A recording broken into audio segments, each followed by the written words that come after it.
Petugas tim Disaster Victim Identification atau DVI Polda Jatim terus melakukan proses identifikasi terhadap jenazah korban robohnya bangunan Pondok Pesantren Al-Khozini, Buduran, Sidoarjo yang tiba di posko DVI Rumah Sakit Bayangkara Polda Jatim. Dari total 9 jenazah yang diterima, tim DVI baru melakukan pencocokan data antemortem dan postmortem terhadap 9 jenazah. Sejumlah keluarga yang berada di posko DVI juga telah dilakukan pengambilan sampel DNA.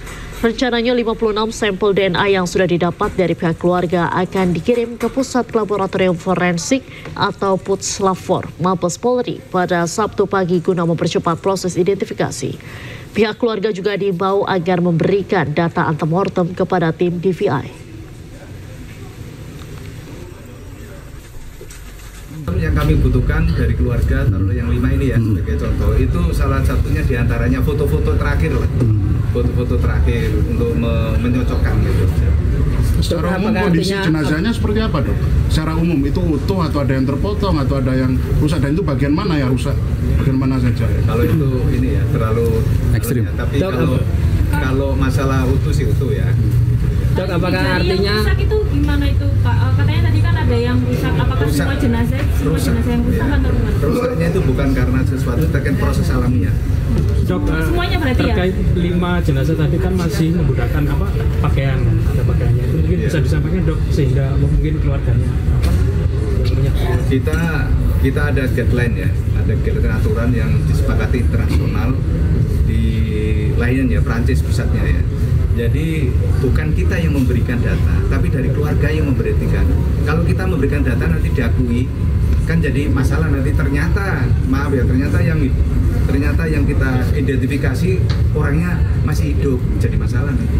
Dok, Kabid DVI tadi sore mengatakan bahwa dengan kondisi jenazah yang seperti itu dan tidak lengkapnya data antemortem dari keluarga korban, artinya kemungkinan terakhir akan dilakukan tes DNA, artinya pencocokan DNA yang akan menjadi solusi terakhir di proses identifikasi ini, Dok. Oh iya, saya sependapat itu, tes DNA itu adalah saat ini diakui internasional tidak terbantahkan. Jadi kalau begitu sudah dilakukan tes DNA, saya minta tolong teman-teman tidak memberikan opini yang tidak sesuai, karena itu sudah diakui internasional bahwa tes DNA itu termasuk yang istilahnya bahasa zaman dulu itu tidak terbantahkan lah kira-kira. Pemirsa, pada Sabtu pagi total 15 orang ditemukan dalam kondisi meninggal dunia akibat bangunan ambruk di Pondok Pesantren Al-Khozini, Sidoarjo, Jawa Timur. Sementara 49 korban lainnya belum berhasil dievakuasi. Badan Nasional Penanggulangan Bencana merilis perkembangan evakuasi korban bangunan ambruk di Ponpes Al-Khozini, Sidoarjo. 15 korban ditemukan dalam kondisi meninggal dunia, 9 diantaranya belum teridentifikasi. Sementara 49 korban belum ditemukan dan 118 orang selamat. Kepala BNPB Letjen TNI Suharyanto menyebut tim SAR terus berupaya optimal mengevakuasi korban yang terjebak. Begitu pula dengan tim identifikasi Polri yang terus bekerja maksimal. Total ya, jadi total ini semua korban itu kan ada 167 ya, 167 ini 100% seperti itu, Pak? Nggak ada. Nanti setelah kita tutup operasi baru itu. Tapi sekarang saya bisa katakan jumlah korban itu ada 167. Yang ditemukan 118. Ya, 118 itu 103 itu yang selamat tambah satu itu yang namanya adalah, nah itu tahu kan, Ibnu Pairus. Itu dalam daftar yang hilang tuh ada, tiba-tiba dia selamat tapi tidak di sini, ada di tempat lain ya. Berarti kan ada 104 yang selamat.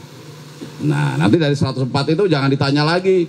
Itu dari 104 itu yang jadi runtuh di mana, Pak? Ini masih, karena ada beberapa kasus orang tuanya mencari, katanya anaknya dalam peruntuhan, tetapi ternyata dia di tempat lain. Ada 2 orang itu yang sudah jelas. Yang terakhir itu yang Ibnu Pairus itu. Berarti yang menjadi korban adalah berapa? 67 ya. 14 sudah ditemukan. 14 itu 5 sudah ada datanya. Ya kan? 5 sudah ada datanya, yang pertama meninggal itu sudah ada datanya, 5. Nah, nanti yang baru datang rekan-rekan media tanya yang kemarin datang gitu loh. Jangan ulangi lagi dari awal kita penjelasannya. Yang 9 ini yang bentuk jenazah.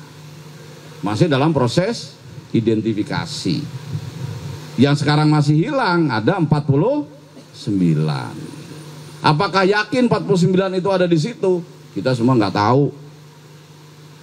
Ya, nggak tahu. Gitu. Karena kan ada di reruntuhan. Harapannya ya mudah-mudahan sama 49 itu sesuai dengan data yang ada di sini. Datanya dapat dari mana? Dari pondok pesantren yang sudah ada foto-fotonya. Bangunan musola lantai 3 Pondok Pesantren Al-Khozini, Sidoarjo, Jawa Timur ambruk saat digunakan ratusan santri melaksanakan sholat asar berjamaah. Akibat kejadian tersebut puluhan santri terjepit dan 14 santri meninggal dunia.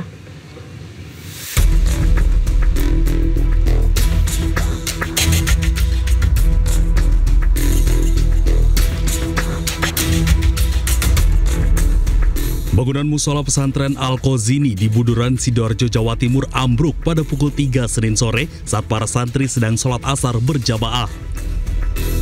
Insiden berawal dari pekerjaan pengecoran di lantai atas. Dugaan sementara, pondasi bangunan yang tidak mampu menahan beban tambahan sehingga menyebabkan runtuhnya konstruksi dari lantai atas.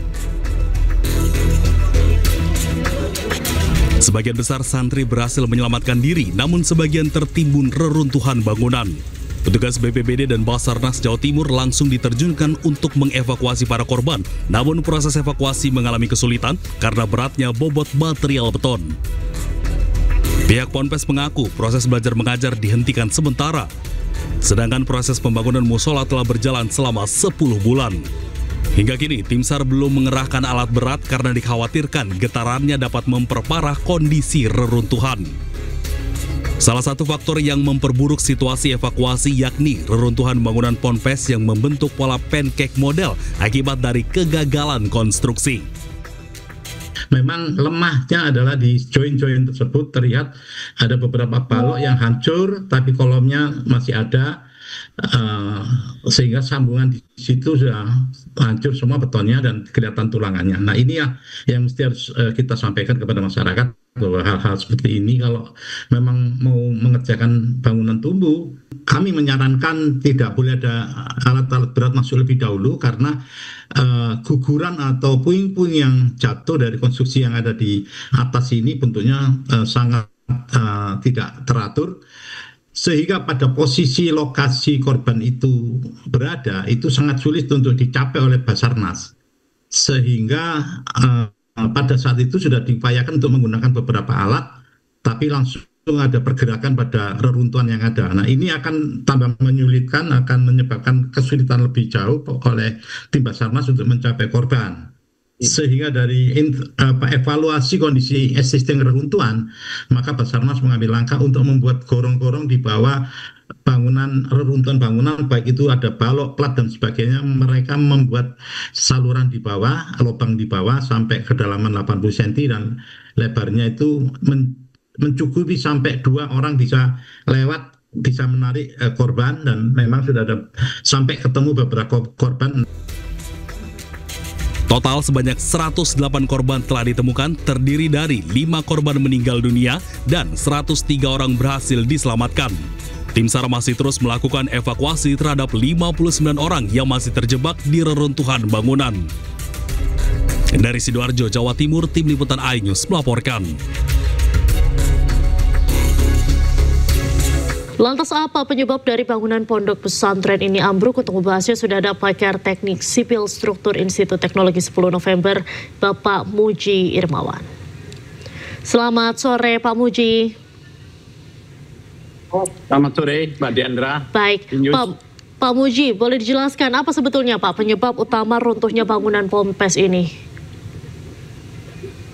Nah, seperti yang sudah saya jelaskan sebelumnya, bahwa keruntuhan dari bangunan pondok pesantren ini itu karena join yang kurang bagus, sehingga hubungan antara balok kolom dan kolom-kolom itu mengalami kegagalan, sehingga kita sebut sebagai kegagalan struktur. Baik, berarti tadi Bapak bilang ada kegagalan struktur. Nah, kegagalan struktur bangunan seperti apa ini Pak yang membuat bangunan roboh? Ya, jadi kegagalan struktur bangunan ini adalah akibat dari hubungan tulangan yang ada di balok dan tulangan yang ada di kolom itu tidak menyatu, panjangnya kurang, sehingga rawan sekali lepas tanggungan itu. Kalau itu sudah lepas, maka struktur akan roboh. Ya ini, maka kita sebut sebagai kegagalan struktur. Baik, Pak Muji, kalau kita lihat saat ini kan evakuasi cukup memakan waktu begitu. Apa sebetulnya kendalanya terkait dengan struktur bangunan sendiri? Ya, yang bisa saya sampaikan saat ini pun kami tidak bisa begitu saja mengambil korban, karena korban itu tertutup semua puing-puing, karena semua join-join yang ada dari hasil pemeriksaan kita itu lepas semua dan ambruk bertumpuk-tumpuk dalam satu lapis. Meskipun ada lapis 3, lapis 2, lapis 1 itu semua menjadi satu. Kita bisa nembus lapis 3 baru ketemu lapis 2, lapis 2 baru lapis 1. Ini menyulitkan proses evakuasi. Saat ini saya berada di lapangan, ditemukan lagi satu korban untuk segera dievakuasi. Nah, sehingga kesulitan kita adalah karena lepasnya sambungan tadi itu berserakan semua elemen-elemennya dan menjadi kecil-kecil dan tetap tersangkut paut dengan satu sama lain, sehingga pada saat pembongkaran begitu ditarik satu akan yang lainnya, dan ini menyulitkan sekali pada saat demolis atau pembongkaran puing-puing yang ada. Baik, kemudian apa Pak yang perlu diperhatikan oleh tim SAR, mengingat struktur bangunannya juga dapat dibilang ini cukup rentan, dan untuk menjaga keselamatan tim pengevakuasi juga? Jadi sebelum ini pembongkaran dilakukan pada hari Rabu lalu, saya sudah lakukan perkuatan pada puing. Saya pada saat pembongkaran dengan alat-alat berat itu, puing-puing tadi tidak jatuh menjatuhi korban maupun tim SAR ya. Jadi seperti itu, sehingga keselamatan semua tetap kita perhatikan. Jadi ini sudah kita perkuat dan ini sudah dilakukan penggempuran besar-besaran, tapi tetap memperhitungkan posisi korban itu berada, sehingga kita tidak sampai menjadi korban yang masih ada di lantai dasar. Semua sedang kita upayakan untuk segera dilakukan. Dan ini bekerja 24 jam. Malam ini kita akan juga terus-menerus jalan tembus untuk 1-2 sudah lewat. Sekarang kita fokus ke lokasi blok A3 dan blok 4, di mana masih banyak korban yang masih tertinggal di bawah tumpukan timbunan reruntuhan. Baik. Kalau dilihat sendiri Pak, berdasarkan dari tim SAR, ini posisi korban semua ada di lantai 1 ataukah juga ada di lapisan-lapisan di atasnya Pak? Informasi awal dari tim SAR, posisi korban paling banyak di lantai dasar waktu mereka menjalankan sholat asar bersama. Ada beberapa yang di lantai 2 itu juga masih berada di area A3 dan 4, masih belum bisa ditembus, tapi jumlahnya tidak terlalu banyak. Tapi yang di lantai dasar, blok A3 dan 4 ini jumlah korbannya cukup banyak. Baik, kalau berdasarkan dari kaidah struktur atau konstruksi sendiri, untuk evakuasi saat ini apakah sudah memenuhi standar Pak? Standar evakuasi sudah memperhatikan, karena SAR punya SOP, kita teknis juga punya untuk bisa memikirkan jangan sampai yang roboh ini bertambah roboh lagi, karena evakuasi harus segera dilakukan. Kita kemajuan cukup tinggi, tapi kita dibatasi waktu karena kondisi korban sudah mulai membusuk semua. Kita juga melakukan penyemprotan desinfektan untuk supaya bakterinya tidak kemana-mana, supaya ada aman, tidak bau. Dan terus evakuasi berlangsung. Ini untuk sore ini sudah di 3 dan bisa masuk ke area blok A3 untuk bisa masuk ke lebih jauh lagi. Habis itu kita setelah selesai semua, kita akan gempur habis-habisan untuk membersihkan puing-puing yang masih ada. Baik, terima kasih banyak Pak Muji sudah bergabung dengan iNews sore hari ini. Semoga semua korban dapat terus tetap dapat segera dievakuasi semuanya dan tim SAR ini bisa mengevakuasi dengan terus menjaga keselamatan mereka. Terima kasih Pak Muji, selamat sore. Ya.